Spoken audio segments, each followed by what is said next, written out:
Bismillahirrahmanirrahim. Assalamualaikum warahmatullahi wabarakatuh. Di video kali ini admin kembali berbagi informasi terkait penyelesaian honorer ya menjadi ASN P3K baik full time maupun part time. Nah, di sini masih merupakan informasi lanjutan dari video sebelumnya, teman-teman ya. Jadi silahkan disimak saja videonya dengan baik, jangan di-skip agar tidak salah dalam memahami informasi yang admin bagikan. Jika ada suara-suara berisik, mohon diabaikan saja. Oke, kita lanjut saja ke info intinya. Oke, terkait jadi P3K part-time atau penuh waktu. Nah, di sini dikatakan bahwa mayoritas honorer jadi P3K part-time atau penuh waktu tergantung pemerintah daerahnya. Tergantung pemerintah daerah atau instansi, teman-teman ya. Nah, ini informasinya kemarin 19 Januari. Oke, kita simak bersama-sama. Menteri Pan-RB Abdullah Azwar Anas dan PLT Kepala BKN Dwi Putranto menjelaskan beberapa hal penting terkait seleksi CPNS 2024 dan P3K saat rapat kerja dengan Komisi 2 DPR RI. Dijelaskan juga mekanisme penyelesaian tenaga non-ASN atau honorer tersebut yang sesuai amanat Undang-Undang Nomor 20 Tahun 2023 harus tuntas Desember 2024. Penataan tenaga non-ASN atau honorer, kata Menteri Anas, salah satunya melalui seleksi P3K 2024. Salah satunya ya, karena ada juga CPNS. Penataan tenaga non-ASN dilakukan secara bertahap. Maka, ini disampaikan langsung mantan Bupati Banyuwangi. Seleksi P3K 2024 juga merupakan bagian dari upaya penyelesaian masalah honorer.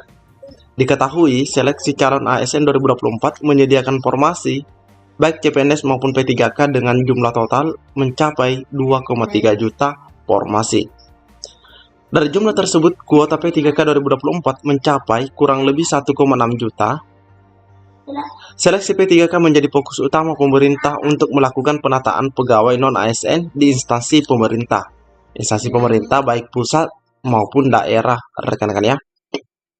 Nah, dia menjelaskan penataan tenaga non-ASN yang terdaftar dalam database BKN diselesaikan dengan mengikuti seleksi CASN 2024 untuk menggambarkan kualitas dan kemampuan kompetensi masing-masing yang penilaiannya dilakukan melalui pemeringkatan terbaik secara berurutan.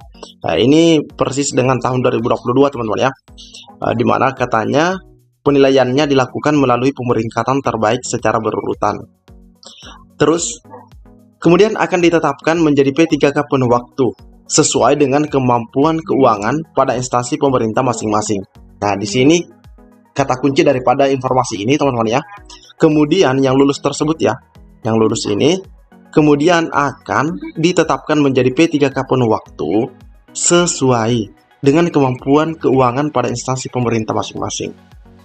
Nah, di sini dikatakan lagi, bagi instansi pemerintah yang belum memiliki kemampuan keuangan, tenaga non-ASN diangkat menjadi P3K paruh waktu, yang secara bertahap diangkat menjadi P3K penuh waktu. Nah, ini dari paruh waktu bisa diangkat menjadi penuh waktu sesuai dengan kebutuhan dan kemampuan keuangan masing-masing instansi pemerintah.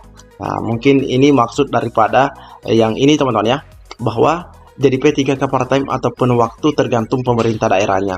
Kalau misalnya Pemdanya cuma bisa menggaji untuk part-time, ya part-time dulu. Seperti itu ya. Karena dilihat juga kemampuan keuangan masing-masing instansi pemerintah, katanya. Ditekankan lagi bahwa penyelesaian masalah honorer dilakukan dengan prinsip tidak terjadi pengurangan penghasilan, tidak ada PHK massal, dan tidak terjadi penambahan beban anggaran. Tidak terjadi PHK massal di sini bahasanya. Insya Allah semua honorer yang masuk, nah ini, insya Allah semua honorer yang masuk pendataan BKN dan telah terverifikasi validasi oleh BPKP akan diangkut dalam P3K penuh waktu maupun paruh waktu. Intinya yang masuk pendataan ini sudah dijamin begitu untuk dapat formasi, teman-teman ya. Nah, selanjutnya dikatakan bahwa mekanisme seleksi dan pengangkatan P3K paruh waktu akan diatur lebih lanjut dalam peraturan menteri. Nah, ini ya, Ada permenpannya.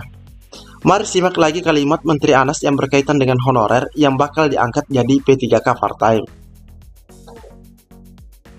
Bahwa honorer jadi P3K part-time jika, nah ini ada kalimat jika, instansi belum memiliki kemampuan keuangan sehingga belum membuka formasi.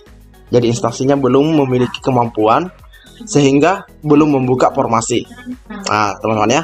Nah, selanjutnya, oke, kita lihat di sini bahwa honorer yang melamar tetapi tidak memenuhi lowongan formasi diangkat menjadi P3K paruh waktu atau part-time. Jadi honorer yang melamar tetapi tidak memenuhi lowongan atau tidak mengisi, nah, karena kalah ranking ya. Honorer yang telah menjadi P3K part-time secara bertahap. Nah, ini mungkin teman-teman banyak bingung kapan ini kami terus berstatus part-time. Nah, di sini ditekankan lagi di informasi kali ini katanya secara bertahap diangkat jadi P3K penuh waktu. Dari paparan Menteri Anas bisa disimpulkan bahwa seberapa banyak honorer yang akan menjadi P3K part-time sangat tergantung dari instansi pemerintah daerahnya. Nah, karena ini juga harus disediakan tentang uang atau penggajiannya, teman-teman ya. Bagi Pemda dengan kemampuan fiskal kuat, maka bisa mengusulkan lebih banyak formasi P3K penuh waktu yang bisa mengakomodasi honorer dalam jumlah besar. Sebaliknya, jika Pemda lemah secara fiskal, maka hanya sedikit mengusulkan formasi. Sehingga, nah ini konsekuensinya, sehingga banyak honorer yang tidak terserap dan hanya mendapatkan jatah part-time. Oke teman-teman ya, jelas ya penjelasannya di sini. Ini tergantung dengan kemampuan fiskal atau keuangan daerah. Namun seperti apa mekanisme pengangkatan honorer jadi P3K part-time? Nah, ini mekanismenya. Kita tunggu saja regulasi yang akan dituangkan dalam Permenpan RB-nya. Nah, betul sekali. Karena memang Permenpan RB ini selalu lahir menjelang seleksi CASN, teman-teman ya. Nah, jadi terkait honorer tersebut menjadi penuh waktu atau part-time itu tergantung dari instansi atau daerahnya. Oke, mungkin cukup sampai di sini informasi yang dapat admin bagikan di video kali ini. Lebih dan kurangnya admin mohon maaf. Assalamualaikum warahmatullahi wabarakatuh.